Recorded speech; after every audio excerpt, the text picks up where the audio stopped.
Pessoal, muito bem. Nós estamos agora então retomando aqui a nossa aula, né, da disciplina Introdução à Teologia. Estamos falando sobre doutrina cristã, né? Essa agora é a segunda parte, já caminhando para o final da nossa aula. Então, o que que nós vimos até esse momento agora?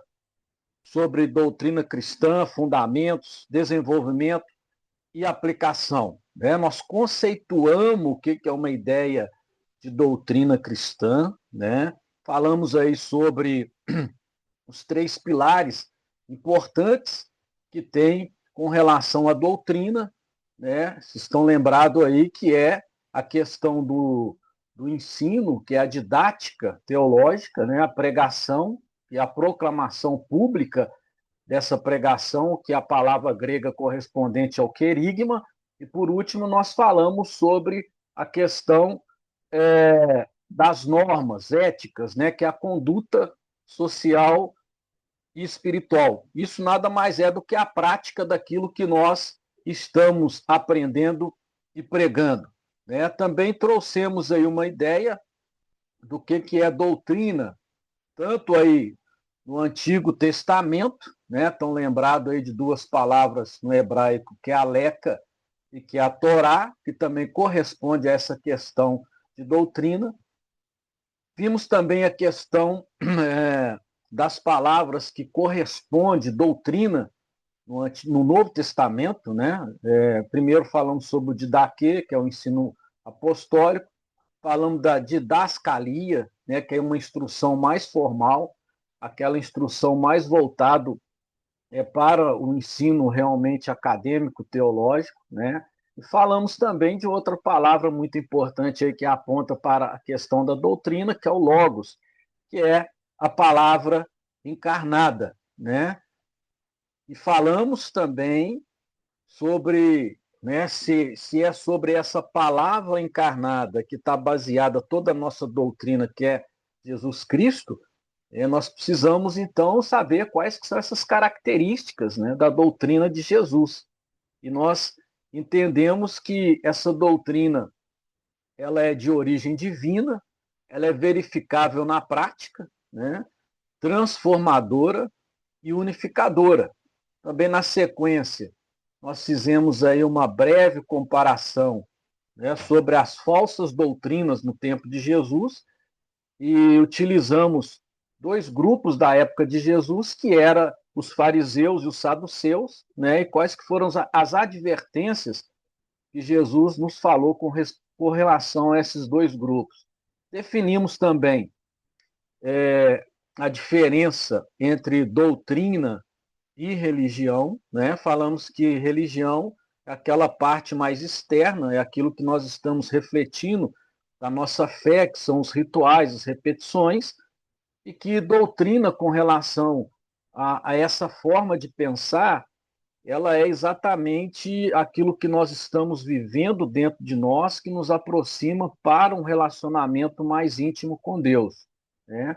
E aí finalizamos a nossa primeira aula, a nossa primeira parte, na verdade, dessa aula, né? Dando algumas dicas de como que nós podemos defender a doutrina saudável, né? Falamos que essas perguntas, quando somos questionados, ou quando nós precisamos fazer essa defesa com relação à nossa fé, à doutrina, nós precisamos ter respostas, né, com amor, com brandura, precisamos discernir, ter um discernimento, e que, acima de tudo, nós precisamos também ter um estudo bíblico profundo, que é a base, né, de todo esse nosso conhecimento. Então, nós vamos seguindo aqui a nossa aula e nós vamos falando aqui exatamente de onde nós paramos. Para isso, eu vou estar compartilhando a tela aqui com vocês.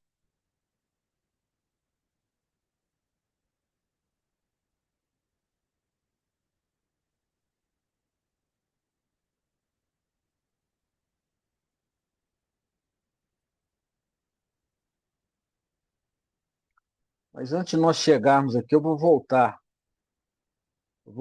aqui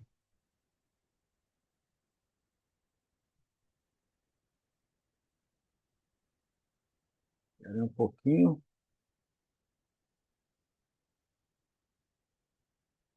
Espera aí, pessoal, só um segundinho que deu um probleminha aqui. Espera aí que nós vamos resolver aqui agora.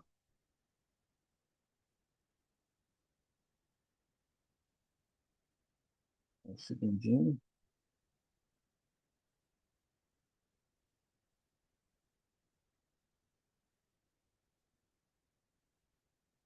Espera aí que eu acho que agora vai dar certo.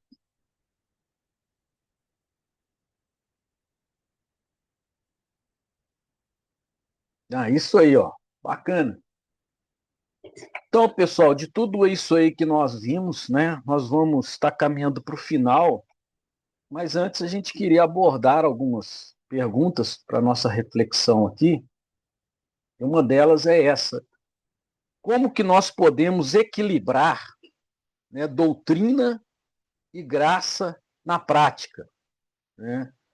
Ou seja, como que eu posso realmente viver essa doutrina, né, mas ao mesmo tempo eu possa também viver essa graça na prática, né? Então aqui está uma resposta que na verdade é uma sugestão, mas que você pode também refletir sobre outras formas, né? Aqui está a sugestão que eu deixo, que é esta questão explora, né, a tensão entre a firmeza nas verdades bíblicas e a flexibilidade na aplicação pastoral, buscando um cristianismo que seja tanto teologicamente robusto quanto amorosamente prático.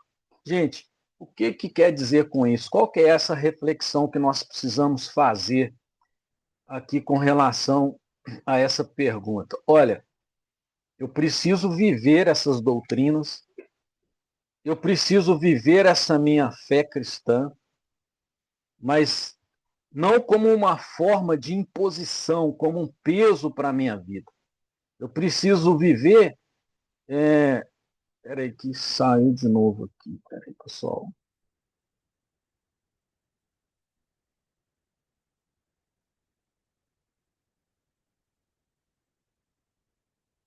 Aí, então, eu preciso viver essa minha fé, essa doutrina, esse ensinamento, né?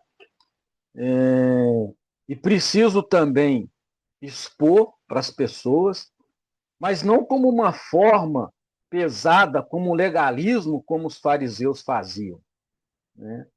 Então eu preciso primeiro ter conhecimento dessa doutrina, eu preciso viver essa doutrina, mas eu não tenho que acrescentar nada mais nela do que já existe, porque nós sabemos que o ensino de Cristo ele não traz peso para nós.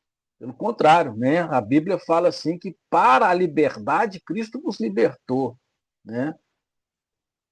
Eu quero até nesse comentário aqui citar um fato recente, né, que ocorreu aí com um pastor. A gente pode, né, citar o nome dele aqui porque ele mesmo expôs isso publicamente, que eu achei muito interessante, que é essa questão recente aí do pastor Paulo Júnior, né? A gente via que o pastor Paulo Júnior era um homem de Deus, ele tinha um zelo muito grande pelo ensino da palavra, né? Só que quem tinha um pouco de percepção, de discernimento, percebia que nas pregações dele, né, ele era muito duro, muito radical, e eu pensava comigo assim, já vi algumas pregações dele, e eu pensava comigo assim, puxa vida, eu acho que esse pastor, o que ele está pregando, exigindo das pessoas, nem ele mesmo vai conseguir viver esse evangelho. Então veja bem, gente, o que eu estou falando aqui não é expondo o pastor, pelo contrário, ele mesmo disse isso, né? Um vídeo recente aí, ele publicou isso e eu achei muito legal, porque ele confessou para a igreja, né? E ele começa dizendo o vídeo assim de uma forma bem objetiva, bem clara e sem muito rodeios. Ele fala assim: olha, eu que estive aqui nas redes sociais muitas vezes para denunciar o pecado de algumas pessoas, eu estou aqui para denunciar o meu, né? E falando que realmente as pregações dele estavam mais ferindo as pessoas do que edificando. Então, isso aí, para mim, é um exemplo claro dessa pergunta que nós estamos refletindo nela: como equilibrar doutrina e graça prática? É evidente que a gente não tem que ser maleável com a doutrina para massagear o ego de ninguém, não é isso. Mas há formas que nós podemos dizer e que nós podemos, sobretudo, viver, que não vai ferir as pessoas, né? Vai trazer para elas uma ideia de que nós podemos e temos a possibilidade de viver a fé cristã baseado no sacrifício de Cristo, do perdão de Cristo, né? De uma forma leve, sem a gente querer impor, a gente querer tornar isso pesado. Então, a resposta aqui, vou ler novamente, fala assim: ó, essa questão explora a tensão entre firmeza nas verdades bíblicas e a flexibilidade na aplicação pastoral, né? Buscando um cristianismo que seja tanto teologicamente robusto, né? Ou seja, um cristianismo que não abra mão dos seus princípios, né? Mas também um cristianismo que seja amoroso na prática, na graça. Então, resumindo tudo isso que nós dizemos aqui nessa reflexão dessa palavra, o que nós, na verdade, precisamos é de ter equilíbrio, de ter temperança, né, para quando formos viver essa questão da fé cristã, do ensinamento da doutrina. Tá bom, pessoal? A segunda pergunta para a nossa reflexão, né, nessa aula é sobre sinais de uma falsa doutrina, né, no século XXI. Né? Então, identificar características de ensinamentos que, embora, né, populares, desviam-se dos fundamentos bíblicos, ajudando os crentes a desenvolver discernimento teológico. Né? Então, nós citamos lá atrás dois exemplos muito interessantes e clássicos, né, que foi a questão da teologia da prosperidade, né, que incitam as pessoas a acreditarem que pessoas abençoadas são aquelas pessoas que possuem bens materiais. Né? E a gente sabe que o conceito de prosperidade bíblica não está muito relacionado a isso. Né? Falamos também dos universalistas, né? Teologia do universalismo, que acredita que todas as pessoas serão salvas, indiferente do que elas praticarem aqui, se elas aceitarem ou não ao Senhor Jesus.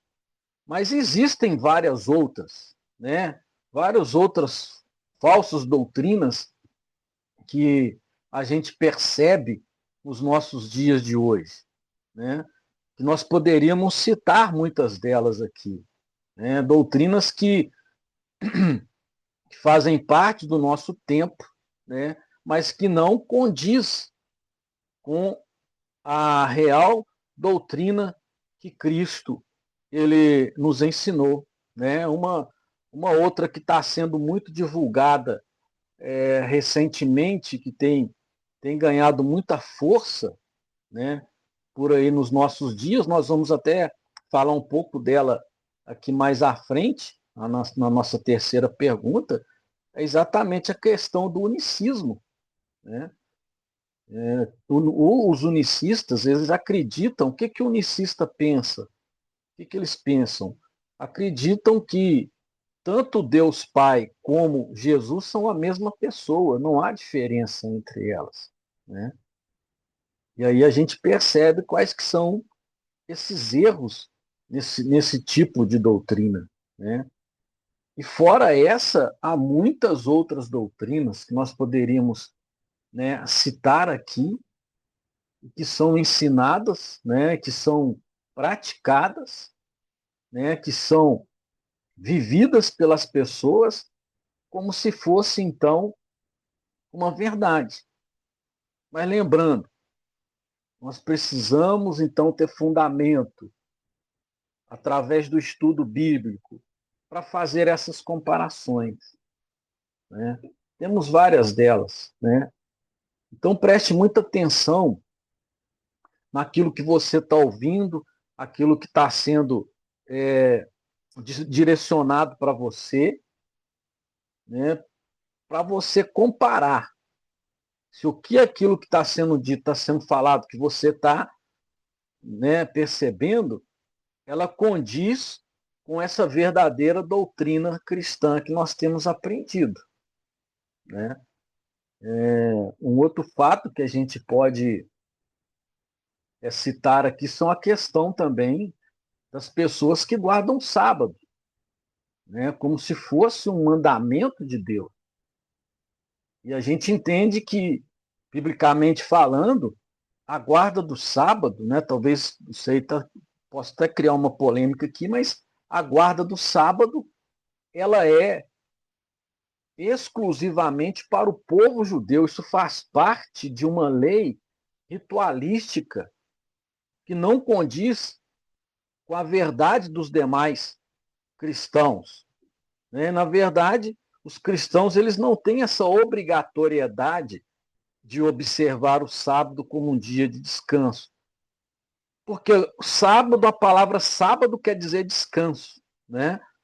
E, e ele é visto, esse sábado, como um dia sagrado. E para nós, todos os dias, na verdade, são sagrados, né? Então a gente não tem que guardar um dia específico como um dia sagrado. Mas para nós, todos eles são, e todos eles nós devemos, então, estar buscando a Deus, né?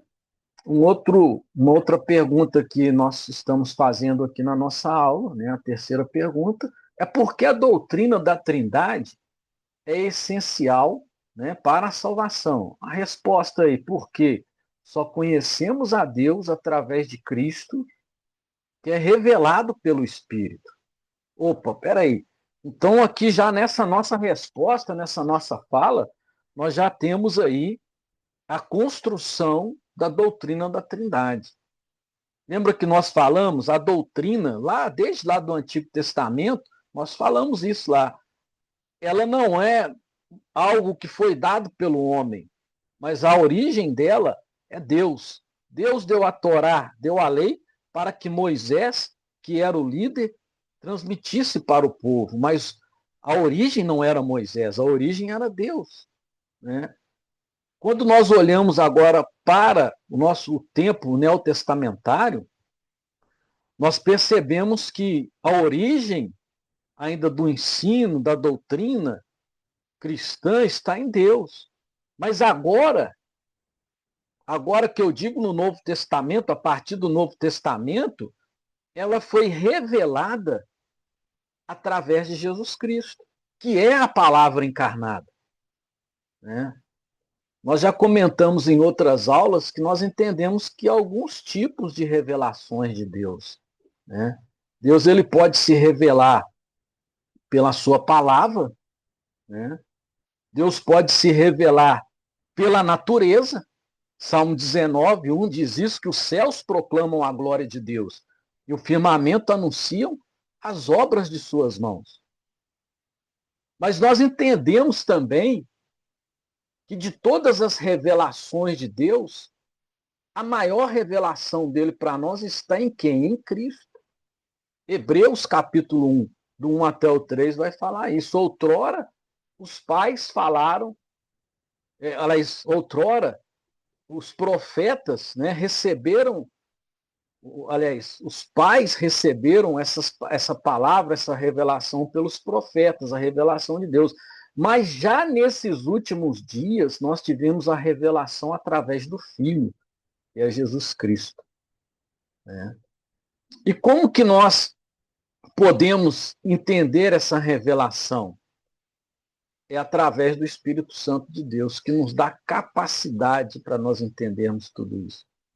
Aí nós precisamos, então, citar aqui o Agostinho de Hipona, que foi um dos maiores teólogos da nossa cristandade, e ele inaugurou e criou essa ideia de que é impossível que a gente consiga entender algo de Deus se primeiro não houver a revelação, aliás, a iluminação, a revelação já foi dada, mas essa revelação ela precisa ser iluminada pelo Espírito Santo para que nós possamos, então, compreender, né? Então, a importância da doutrina da Trindade para nós é muito grande, né? Porque, como está aí, conhecemos a Deus, que é a origem de todo o ensino, de toda doutrina, né? E essa doutrina foi revelada, perpassada por Jesus, e revelada ou iluminada, né? Através do Espírito Santo de Deus, para que nós possamos, então, compreender. E nós só podemos compreender essa doutrina, essa revelação, se houver da parte de Deus, e mais precisamente do Espírito Santo, essa iluminação para que a gente possa compreendê-la, né? As coisas de Deus são espirituais, diz lá em Coríntios, e elas se discernem espiritualmente, ok?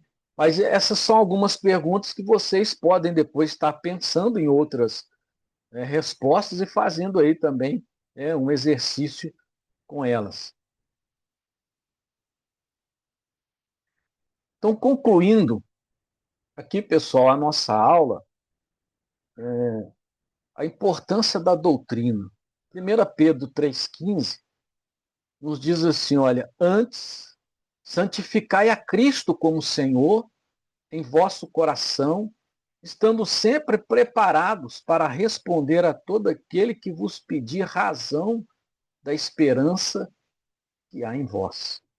Então, veja bem, eu preciso ter o conhecimento da doutrina e da fé cristã, né? O ensino, para que eu esteja pronto, segundo essa palavra de 1 Pedro, eu esteja pronto, preparado para responder aquelas pessoas que um dia me perguntar ou querer saber mais sobre esses ensinamentos.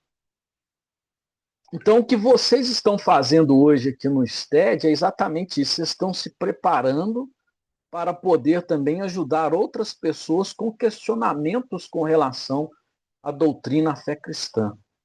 E nós precisamos estar preparados, né? Nós não sabemos quando uma pessoa vai nos procurar, quando uma pessoa vai nos solicitar, quando nós vamos ser questionados a nossa fé. Então, nós precisamos ter esse preparo, né? Nós precisamos ter esse conhecimento para, assim, poder, então, estar aptos e habilitados, né, para validar todo esse ensinamento cristão. A doutrina cristã, ela é o esqueleto da fé, né? Sem ela, o corpo da igreja desmorona, e é verdade. A doutrina cristã que nós falamos aqui nessa aula, né, ele é o arcabouço de toda a igreja. Né? Se tirar ela, nós não temos sustentabilidade. Estão entendendo? Né? Então, sem esse ensino, essa doutrina devidamente estruturada dentro da igreja, a igreja ela não vai subsistir, ela não vai conseguir se manter, porque o que mantém a igreja de pé é o ensino da palavra, essa doutrina da qual nós estamos falando aqui, né? O que sustenta todo o nosso corpo humano, né, são os nossos ossos que nós temos. É ele que dá sustentabilidade. Então é isso que ele está dizendo aqui. Ó. A doutrina cristã, o ensinamento da fé cristã é o esqueleto da fé. Né?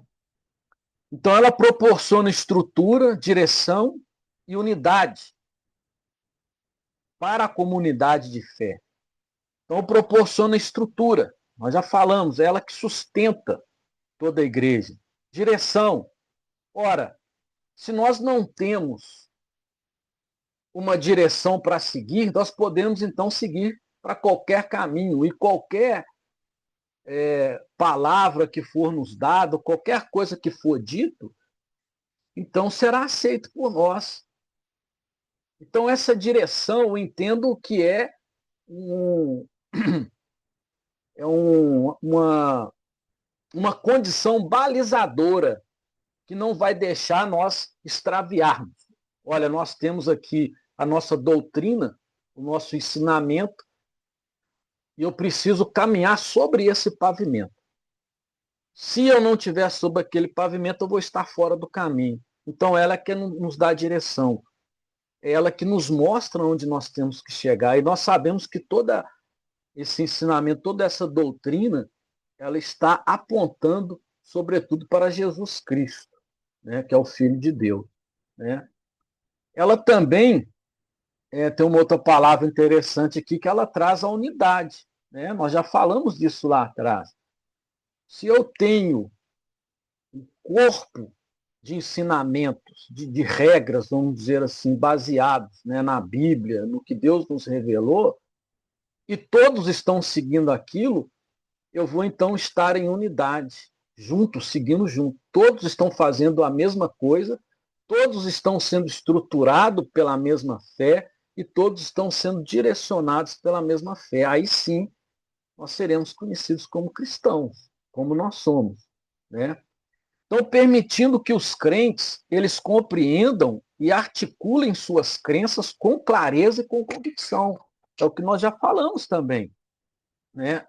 Se eu tenho esse conhecimento, se eu tenho essa bússola, que são as doutrinas da fé, né? Se eu compreendo elas, eu vou conseguir articular melhor a minha crença com clareza e com convicção. Né? Como dizia Charles Spurgeon, o príncipe dos pregadores, né, ele dizia assim, olha, defender a verdade com uma mão e oferecer amor com outra. É o que nós já falamos também, com relação à questão da doutrina e a graça na prática. Eu preciso saber expor de maneira correta e apresentar para as pessoas a doutrina cristã, mas essa oferta ela tem que ser feita com amor, com generosidade para as pessoas. Né? Este equilíbrio entre firmeza doutrinária e graça relacional é o que caracteriza uma fé madura e eficaz, capaz de impactar o mundo com a mensagem transformadora do Evangelho. Então, veja bem, pessoal, nós temos um desafio muito grande, tá? Vocês como alunos e todos nós como cristãos. Nós precisamos, acima de tudo, fazer o quê? Ter equilíbrio, né? Entre a firmeza doutrinária. O que quer dizer isso? Olha, eu não posso abrir mão nem 1 milímetro da minha fé, do que está nos ensinamentos. Eu preciso seguir, eu preciso obedecer, eu preciso ter também paz nisso que eu estou fazendo. Né? Mas também eu preciso mostrar para as pessoas, né, que a graça relacional, que elas podem também servir a Cristo sem imposição, sem obrigação, livres. Então, é esse o desafio nosso, pessoal, de ter equilíbrio nas coisas de Deus. Eu desconheço um povo mais extremista do que o cristão. Por que eu estou dizendo isso? Porque muitas vezes nós tendemos muito para os lados. Você pode reparar um exemplo que eu vou dar para vocês aqui, com relação ao nosso contexto cristão. Às vezes nós temos na igreja cristãos que são muitos de oração, que oram, que às vezes está nos cultos de oração, que vai na igreja, ora, que vai para o monte, ora, mas esses mesmos cristãos, eles têm uma fragilidade muito grande com relação ao estudo bíblico, ao conhecimento teológico. E às vezes o inverso também é verdade. Tem muitas pessoas nas nossas igrejas que têm um conhecimento extraordinário da Bíblia, conhecem muitas coisas, conhecem as doutrinas da fé de cor salteado, mas são pessoas que não oram, são pessoas que não buscam a Deus como deveria, não se relaciona com Deus como deveria. Então nós temos que buscar o equilíbrio. E aqui eu quero também citar um outro grande homem, que para mim foi um dos maiores teólogos e uma das pessoas que mais deixou um exemplo e um legado de um cristão autêntico, é Jonathan Edwards, que viveu no século XVII, na Inglaterra, e que foi o catalisador do grande despertamento espiritual naquele país. Né? Ele dizia, não, ele vivia a sua vida dessa forma, buscando o equilíbrio. Ele era uma pessoa intelectual que tinha um grande conhecimento teológico, bíblico, e ninguém pode negar isso. Mas Jonathan Edwards, ele nunca desdenhou do fervor espiritual da oração, e ele fala isso, não só nos seus escritos, mas pela sua própria vida e suas próprias atitudes. Então, veja bem, com relação à doutrina cristã, nós precisamos caminhar sobre esse pavimento do equilíbrio, firmeza doutrinária e graça relacional. Ok, pessoal? Maravilha. Então, nós chegamos aqui, né, ao final da nossa aula, né, da nossa segunda parte aí, da disciplina Introdução à Teologia. Falamos aqui sobre doutrina cristã, é isso? Espero que vocês tenham gostado, tá bom? E qualquer dúvida, qualquer dificuldade que vocês tiverem, pode, então, estar enviando para nós aí a mensagem, nos conectando através dos nossos canais de comunicação, e nós teremos o imenso prazer de ajudá-los, tá bom? Forte abraço, um beijo no coração de todos e até a próxima aula, se Deus assim nos permitir.